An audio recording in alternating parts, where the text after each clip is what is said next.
नमस्कार, इस समय हम पहुँचे हैं कैथल के एडीसी ऑफिस में। फैमिली आईडी में आपको कोई दिक्कत ना हो, परेशानी ना हो और जो दिक्कतें और परेशानी आ रही हैं, सबसे ज़्यादा जो परेशानी है कि फैमिली आईडी अलग करवाने को लेकर।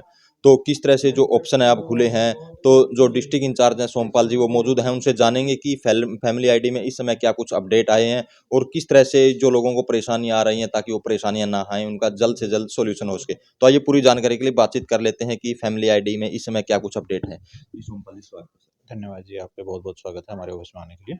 जी। तो फैमिली आईडी में क्या कुछ अपडेट आया है सर? अभी फैमिली आईडी में हमारे पास स्प्लिट का ऑप्शन क्या आया है, स्प्लिट के ऑप्शन के केसेस में हमारे पास ये है, अगर एक इलेक्ट्रिसिटी का बिल है उसके पास, सिटीज़न के पास, अगर एक परिवार में 2 सदस्य हैं, मीन्स एक बेटा है और फादर-मदर या फिर ब्रदर हैं और उनमें से कोई एक अलग होना चाहता है, तो उनमें 2 बिजली के बिल होने चाहिए। मीन्स एक तो उस फैमिली में जो एक्जिस्टिंग फैमिली है, एक उसके साथ लिंक होना चाहिए, दूसरा अगर उसमें से कोई स्प्लिट होके जाना चाहता है, तो उसके पास बिल होना चाहिए इलेक्ट्रिसिटी का। तो एक ऑप्शन है, तो इसके केवाईसी उसकी होनी चाहिए, मेन पहले ये है। अगर किसी की केवाईसी नहीं है, उसमें कंज्यूमर आईडी का इश्यू आता है एक, कंज्यूमर आईडी अपडेट नहीं दिखाता है। कंज्यूमर आईडी का अपडेट करने के लिए आपको एसडीओ ऑफिस जो बिजली बोर्ड का है या इलेक्ट्रिसिटी का ऑफिस कह सकते हैं, हम एक्शन ऑफिस कह सकते हैं, वहाँ पे जाके अपना केवाईसी अपडेट कराएँ अपने आधार के साथ, जिससे कंज्यूमर आईडी उसकी मैच कर जाए और उसका स्प्लिट करने में ईज़ी रहे। तो सेम डे ये प्रोसेस कंप्लीट हो जाता है, अगर किसी के कंज्यूमर आईडी मैच कर जाती है तो स्प्लिट के केसेस में। जी, सर जैसे आप ये बता रहे हो कि किस तरह से अलग होगी। लेकिन अलग करवाने के लिए अगर जैसे बिजली बिल माँगते हो, बिजली बिल पे जो मतलब मीटर वगैरह माँगते हैं, उसपे फैमिली आईडी माँगते हैं। तो आपस में लोग कन्फ्यूज़ हैं। बिजली नहीं, आधार के बेसिस पे अगर किसी के पास पहले भी 2 बिल हैं और उसकी फैमिली इकट्ठी रहती है, मीन्स बाई चांस उन्होंने पहले इकट्ठी बनवा ली, तो उनके पास ऑप्शन है, वो अलग करवा सकते हैं। बाकी की जो भी इन्फॉर्मेशन है, अगर वो उसके पास 2 इलेक्ट्रिसिटी के कनेक्शन नहीं दे रहे हैं बिजली बोर्ड, वो बिजली बोर्ड के जो भी गाइडलाइन होंगी, सरकार की जो हिदायतें हैं, उनके बेसिस पे वो अपना कनेक्शन ले सकता है। तो इसके अलावा किस तरह से जैसे एक माइग्रेशन का ऑप्शन नहीं खुल रहा काफ़ी समय से और जो बेबी बोर्न होते हैं, नए बच्चे पैदा होते हैं, वो कैसे हाँ, ऐड देखो माइग्रेशन के केसेस में अभी हमारे पास 3 ऑप्शन हैं माइग्रेशन में। एक तो डिवोर्स के केसेस में वो अलग हो सकता है उस परिवार से। दूसरा हमारे पास है, अगर किसी की मैरिज हुई है, न्यूली मैरिड है, तो वो मैरिज सर्टिफिकेट उसके पास है, वो उस टाइम पे अपनी नई फैमिली आईडी क्रिएट करवा सकता है। अगर उसने पहले मैरिज सर्टिफिकेट उसके पास है और उसके पास स्पाउस नेम एंट्री नहीं है, तो वो मैरिज सर्टिफिकेट के बेसिस पे अपने स्पाउस की एंट्री करा सकता है। और थर्ड है हमारे पास डेथ के केसेस में, अगर किसी मेंबर की फैमिली से डेथ हो जाती है, तो उसका डेथ सर्टिफिकेट के बेसिस पे उस फैमिली से उसका नाम हटवाया जा सकता है।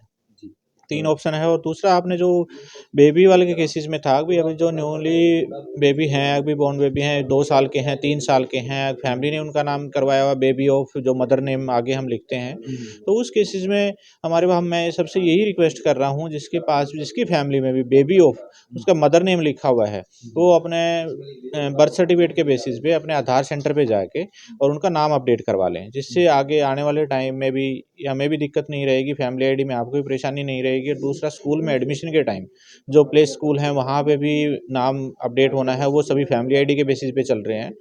तो यही है कि पहले अपना आधार में अपडेट करवा लें और उसके बाद फिर साथ के साथ फैमिली आईडी में भी अपडेट हो जाएगा, जिससे आपको परेशानी का कोई सामना नहीं करना पड़ेगा। नियर बाई अपने आधार के सेंटर में जाके आप करवा सकते हैं।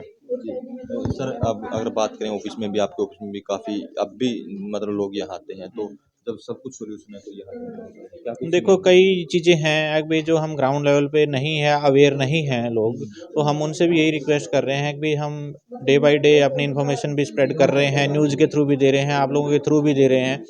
तो कई बार क्या होता है कि रूरल एरिया से लोगों तक वो प्रॉपर इन्फॉर्मेशन नहीं पहुंच पाती है अभी अपने नियर बाई, क्योंकि उन वो अपना टाइम भी लगा के आते हैं, पैसे भी खर्च करके आते हैं।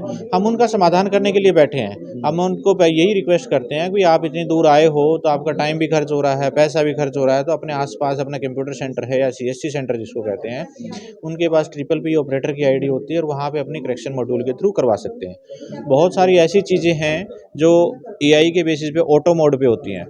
ऑटो मोड पे जैसे सिटीजन ने रिक्वेस्ट डाली तो 2 दिन के अंदर वो हेड ऑफिस के द्वारा या डिस्ट्रिक्ट लेवल पे जो भी प्रॉब्लम है उनको रिजॉल्व किया जाता है। सर जो मोबाइल नंबर या आधार वगैरह की वो सारे ऑप्शन हाँ, मोबाइल नंबर का भी ऑप्शन दिया हुआ है पोर्टल पे, वहाँ पे सिटीजन अपना आधार नंबर डाल के और जो भी आधार लिंक मोबाइल नंबर है वो अपडेट कर सकता है।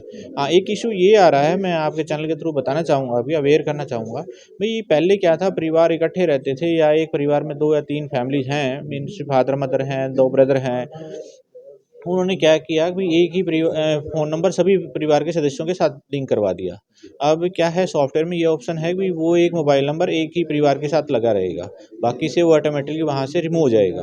तो ये रिक्वेस्ट कर रहे हैं कि आप अपना खुद जाके सेल्फ डिक्लेरेशन के मोड में आधार नंबर के साथ अपना फ़ोन नंबर लिंक करवाएँ और दूसरा फिर फैमिली आईडी में भी अपना सेल्फ की मोड में अपना अपडेट करवा सकते हैं। सर एक आय वाला जो इनकम वाला वो ठीक हो जाती है या वही चल रहा है? नहीं, आय के लिए है अगर बाई चांस देखो पहले तो लोकल कमेटी के द्वारा वेरीफ़ाई की जाती है, उसके बाद सेक्टर कमेटी अगर सिटीज़न का ऑब्जेक्शन है तो। लोकल कमेटी में पहले आपके लोकल ही हैं, जो नियर बाई हैं ऑप्शन, वो वहाँ से हो जाएगा। अगर फिर भी ऑब्जेक्शन है तो वो करेक्शन मॉड्यूल में डाल दें, वहाँ पे जो अपर लेवल की कमेटी है हमारे पास, सेक्टर कमेटी जिसको कहते हैं, वहाँ पे भी उसकी इनकम को ठीक किया जा रहा है। अगर फिर भी कोई सिटीज़न को अगर बाई चांस गलती से कोई वेरीफ़ाई गलत हो गई है, कुछ और ऑब्जेक्शन है, तो ऑफ़िस में विज़िट कर सकता है, एडीसी साहब के साथ इससे डिस्कस कर सकता है और भी अपनी प्रॉब्लम बता सकता है कि बाई चांस किसी के साथ इंसिडेंट हुआ या कुछ और हुआ जिसके इनकम के रिसोर्सेज़ नहीं हैं, तो वो भी चीज़ें डेफ़िनेटली उनकी हेल्प की जा रही है। सर कहीं पर जैसे हिंदी में नाम कुछ है, इंग्लिश में कुछ है, तो नाम चेंज भी हो जाता है? हाँ, करेक्शन मॉड्यूल में अगर आप डलवाते हो, अगर हिंदी का नाम मिसमैच आ रहा है, अगर वो पहले तो आप अपने करेक्शन मॉड्यूल में अप्लाई करवा दीजिए, अगर वहाँ से सॉल्यूशन नहीं हो रहा है, तो आप हमें बता दीजिए, तो हम हेड ऑफ़िस से डिस्कस करके जो अपनी क्वेरी फॉरवर्ड वहाँ पे कर देते हैं और उनका सेम डे उसका समाधान करने की कोशिश की जा रही है। तो ये थे हमारे साथ जो जिला इंचार्ज हैं सोमपाल जी, जिन्होंने बताया कि किस तरह से जो दिक्कतें आपको फैमिली आईडी में आ रही हैं वो ना आए, उनका सॉल्यूशन आप खुद कर सकें या आपके आसपास जो सीएससी सेंटर है वहाँ जाकर करवा सकें। तो ये महत्वपूर्ण वीडियो है, इस वीडियो को ज़्यादा से ज़्यादा शेयर करें, लाइक करें, कमेंट करें ताकि ज़्यादा से ज़्यादा लोगों तक ये मैसेज पहुँच सके।